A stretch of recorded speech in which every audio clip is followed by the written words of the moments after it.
هر کال په هیواد کې د کب 9 د امنیتي ځواکونو د ستاینې ورځ ټاکل شوې چې دلته په ننګرهار کې د دې ورځې لپاره هم خلکو چمتووالی نیولی دی. په جلال آباد ښار کې یو شمېر د مدني ټولنو استازي وایي د تیر په پرتله دا ځل هم په جلال آباد ښار کې د دې ورځې لپاره بشپړ تیاری نیولې او غواړي چې دا ورځ په شاندارو مراسمو ولمانځي. روحیه ورکول کیږي، هغوی په دې باندې پوهیږي چې دوی څوک دي،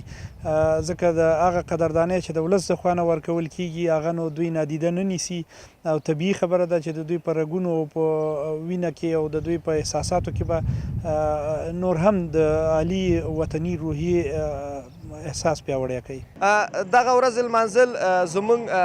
امنیتي ځواکونه لا پیاوړي کوي، ځکه هغوی احساس د یو پشتیباني کوي چې ولسونه خلک موږ سره ولاړ دي او دوی سره دوی ډیره قوي روحیه اخلي او د ولسونو نه هم دا غوښتنه ده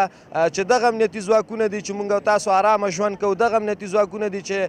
زموږ د هوسا ژوند لپاره ځانونه سپر کړي دي. ننګرهار میشتي وایي افغان امنیتي ځواکونه د هیواد سرمایه ده او باید ترې ملاتړ وشي. دوی له ولسونو غواړي چې د دې ورځې لپاره دې بشپړ تیاری وکړي او د خپلو امنیتي ځواکونو ترڅنګ دې ودرېږي او ملاتړ دې وکړي. هیله مې دا ده چې مدني ټولنې ځوانان ولسونه